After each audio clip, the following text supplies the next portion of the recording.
దేశంలో వేగంగా విస్తరిస్తున్న ఐబీడీ తీవ్రతపై ప్రముఖ జీర్ణకోశ వైద్య నిపుణులు గోపి శ్రీకాంత్ తీవ్ర ఆందోళన వ్యక్తం చేశారు. రాజమండ్రిలో ఏర్పాటు చేసిన ప్రత్యేక పాత్రికేయ సమావేశంలో పదే పదే వచ్చే విరేచనాలు లేదా మలంలో రక్తం పడటాన్ని చాలా మంది సాధారణ ఫైల్స్ లేదా ఇన్ఫెక్షన్ గా భావించి ఉపేక్షిస్తున్నారని, దీనివల్ల పేగులలో శాశ్వత గాయాలు ఏర్పడి పరిస్థితి విషమిస్తోందని వివరించారు.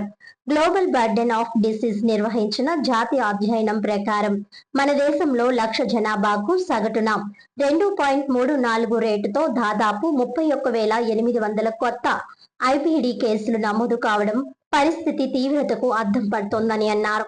1990తో పోలిస్తే ప్రస్తుతం బాధితుల సంఖ్య రెట్టింపై దాదాపు 2.7 లక్షలకు చేరింది. అల్సరేటివ్ కొలైటిస్, క్రోన్స్ డిసీజ్ అనే ప్రధాన రకాలతో కూడిన ఈ వ్యాధి చిన్నపిల్లల నుంచి వయోవృద్ధుల వరకు అందరినీ కబలిస్తోందని అన్నారు. వ్యాధి తీవ్రత, రోగి వయస్సును బట్టి 5 అమినోసాలిసిలేట్స్, స్వల్పకాలిక కార్డికోస్టెరాయిడ్స్, ఇమ్యునోమాడ్యులేటర్, అడ్వాన్స్డ్ బయోలాజిక్స్, టార్గెటెడ్ ఓరల్ థెరపీలతో పాటు అత్యవసర వేళల్లో శస్త్రచికిత్సల ద్వారా వ్యాధిని అదుపు చేయవచ్చు. హైదరాబాద్ హైటెక్ సిటీలోని యశోద హాస్పిటల్స్ జీర్ణకోశ విభాగం సకల ఆధునిక సాంకేతిక పరిజ్ఞానంతో అంతర్జాతీయ ప్రమాణాలతో కూడిన మెరుగైన సంరక్షణను అందిస్తూ సంక్లిష్టమైన కేసులను సైతం విజయవంతంగా చికిత్స చేస్తుందని అన్నారు. విపరీతమైన కడుపు నొప్పి, వాంతులు, అధిక జ్వరం, గ్యాస్ పోకపోవడం వంటి అత్యవసర లక్షణాలు ఉన్నవారు వెంటనే అత్యవసర వైద్య విభాగాన్ని ఆశ్రయించాలి. ఈ పాత్రికేయ సమావేశంలో సంస్థ మార్కెటింగ్ ప్రతినిధి ఎస్వి రామకృష్ణ పాల్గొన్నారు. నమస్కారం అండి, నా పేరు రామకృష్ణ. నేను యశోద హైటెక్ సిటీ హాస్పిటల్లో మార్కెటింగ్ మేనేజర్గా పనిచేస్తున్నాను. సార్, మొదటిగా ఇక్కడ విచ్చేసిన పత్రికా విలేకరులందరికీ నా హృదయపూర్వక నమస్కారాలు తెలియజేసుకుంటున్నాను. ఈరోజు రాజమండ్రి సిటీలో ఈ ప్రెస్ మీట్ నిర్వహించడానికి గల ప్రధానమైన కారణం doctor Gopi Srikanth garu, senior consultant gastroenterologist from Yashoda Hitec City hospital. ఈ రోజున డాక్టర్ గారు మనకి ఇన్ఫ్లమేటరీ బౌల్ డిసీజ్ అనే వ్యాధి, అది ఆ వ్యాధి సోకిన పేషెంట్స్ యొక్క ఆరోగ్య పరిస్థితి ఏ విధంగా కుంటుపడుతుంది, అలాగే నివారణ మార్గాలు, ఆ వ్యాధి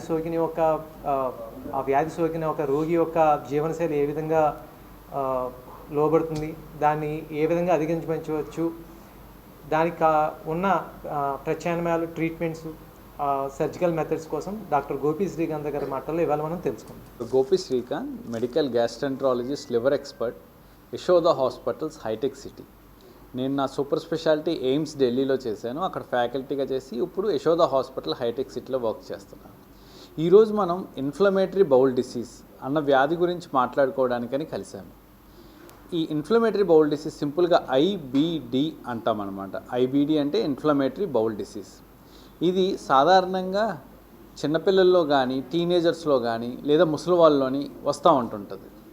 ఇది ఒకప్పుడు ఇది వెస్టర్న్ డిసీజ్, అంటే అమెరికాలోనో యూరోప్లోనో ఎక్కువ ఉండేది, దేశంలో ఎక్కువ ఉండేది కాదు అని అనుకునేవారు.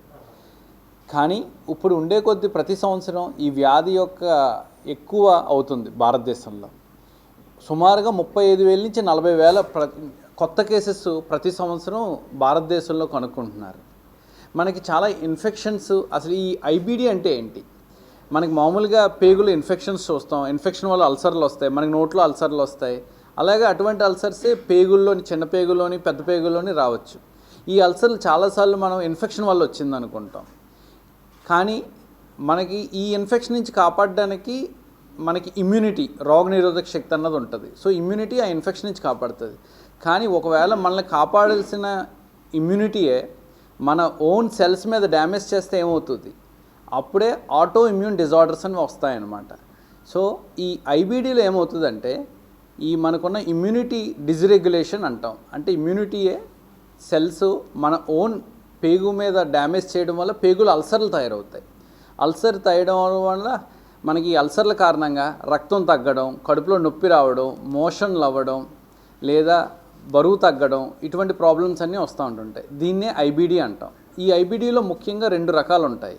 ఒకటి అల్సరేటివ్ కొలైటిస్, 2 క్రాన్స్ డిసీజ్ అని. సాధారణంగా సింపుల్గా చెప్పాలంటే అల్సరేటివ్ కొలైటిస్ అంటే పెద్ద పేగులో అల్సర్లు రావడం, క్రాన్స్ డిసీజ్ అంటే చిన్న పేగులో కానీ పెద్ద పేగులో కానీ అల్సర్లు రావడం. ఇది ఎలా గుర్తించవచ్చు? ఒక వ్యక్తికి ఐబీడీ ఉండొచ్చు అన్నది.